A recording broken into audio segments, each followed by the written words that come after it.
사사기 10장 1절에서 5절 말씀 교독합니다. 오늘 말씀은 아비멜렉의 사태 이후에 소사사라고 분류되는 사사 돌라와 야일의 활동에 대해서 기록하는 것을 내용으로 하고 있습니다. 1절 말씀 보면은요, 사사 돌라가 이스라엘을 구원하였다라고 이야기를 하고 있습니다. 보통은 지금까지 사사들의 이스라엘의 구원이다 하면은 꼭 반드시 전쟁이 동원이 되었습니다.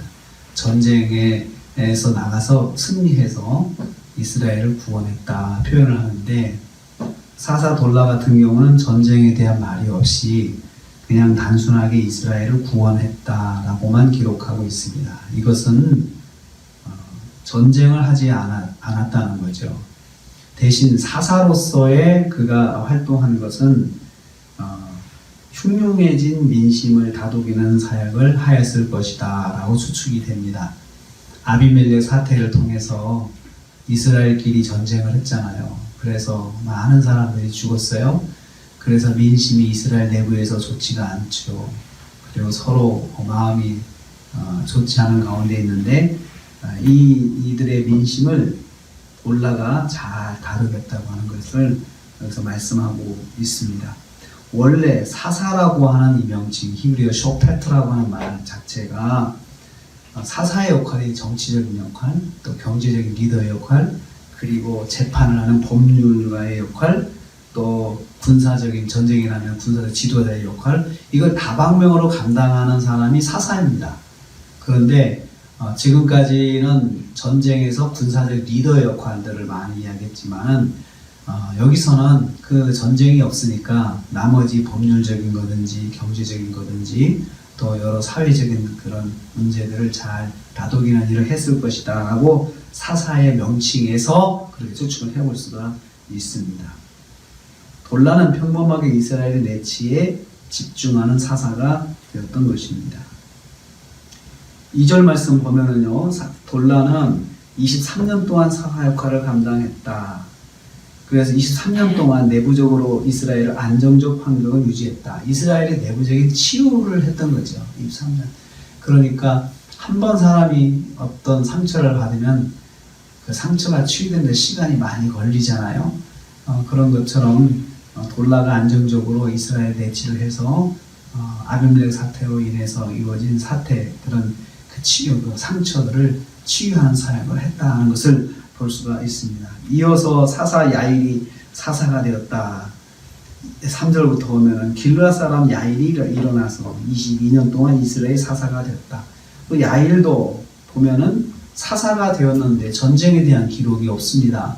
그러니까 야일도 이스라엘의 내부적인 그 안정을 이루는데 사역을 한 거죠. 그러니까 23년에 이어서 다시 22년 동안이니까 이제 45년이라는 기간이 흐르고 있잖아요. 근데 그거에서 야일의 차이점이 뭐냐 하면은, 돌라는 특별하게 어떤 실정에 대한 그런 그 약점에 대한 기록이 없습니다. 이게 잘 한 거죠.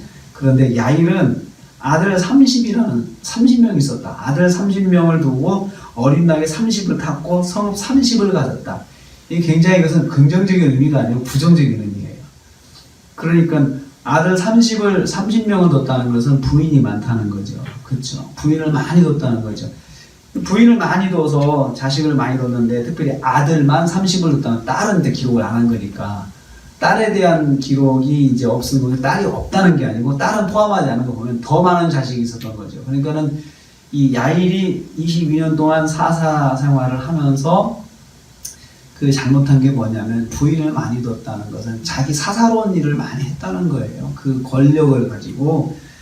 그리고 어린 나이에 30을 넣었다고 하면 요즘으로 말하면 최고고 승용차를 한 대씩 다 아들들에게 준 거죠.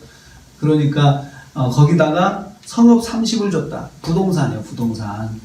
아주 좋은 땅. 여기 하봇 야일이라고 하는 하봇 야일의 동네다. 그래서 이 길르앗 땅은요, 길르앗 땅은 땅이 아주 기름지고 좋은 곳으로 유명합니다. 그래서 거기는 목초지로서 유명하죠. 잘 되는 곳이에요. 그래, 그 좋은 곳에 성읍 하나씩을 아들들 명의로 다 사준 거예요. 다 그냥 맡긴 거예요. 그러니까 사사 생활을 하면서 뭐냐면 자기 치부를 이제 많이 한 거죠. 22년 동안. 부정적인 내용입니다. 아들들을 사치하도록 뒷받침을 해주는 거예요. 그래 뒷받침해주는 일은 사사에 활용이 됐고, 또 어린 낙이 하나씩을 주면서 안정적 삶을 살도록 땅을 제공한 자기 자식들 챙기는 일에 22년 동안의 사역을 감당을 한 것을 볼 수 있습니다. 사사 야일의 비행이 거기에 기록되고 있는 것은 암시하고 있는 것이 있습니다. 야일이 평화로운 시기를 이용을 잘 이끌어왔지만 부패하기 시작했다는 거죠. 지도자가 부패하는 것을 여기다 기록하는 것은 이스라엘 내부의 부패는 말할 것도 없다는 거예요. 지도자는 공동체 얼굴이잖아요. 지도자가 대놓고 부패하면 그 밑에 있는 사람들은 어떻게 했어요? 말을 할 것 없다는 거죠. 그러니까 평화의 시기가 오래 지속되면서 점점 지도자부터 이제 부패하기 시작하는 거예요. 그런 이스라엘 전체의 부패는 여기에 암시가 되어 있는 것입니다. 돌라를 지나서 야일에 이르면서 지도자의 부패한 삶을 기록하는 것은 사회 전반적인 부패가 있음을 암시하고 있습니다.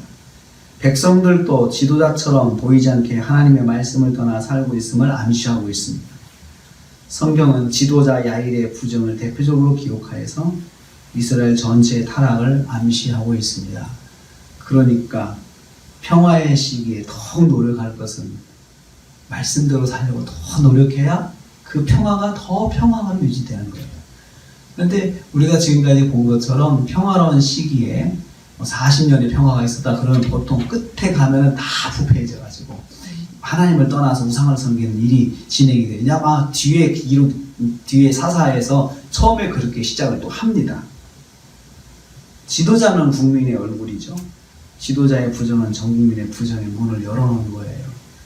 그래서 평화의 시기에 더욱 노력해서 하나님 말씀을 붙잡아야 믿음을 지킬 수가 있다는 것을 또 사사가 우리한테 말씀하고 있습니다. 건강하실 때 더 믿음을 지켜야 되고 또 평안할 때 더 믿음을 지켜야 되는 것입니다. 이것은 더 노력하고 오늘은 어제보다 더 노력해야 믿음이 지켜지는 거고 내일은 오늘보다 더 힘을 써야 믿음이 지켜지는 겁니다. 그래서 오늘 한 주간을 또 우리가 시작을 하는데요. 이 한 주간 동안에 우리가 힘쓸 것은 더욱더 말씀을 붙잡고 믿음을 지키는 일에 하루하루가 더 힘을 내야 된다는 거예요. 우리 한 주간 동안 또 지내시면서 건강하셔서 새벽 제단 꼭 다 쌓으시고요. 승리하시고 또 더욱 말씀을 붙잡아서 믿음을 지키시는 한 주간 되시기를 주님의 이름으로 축복합니다. 하나님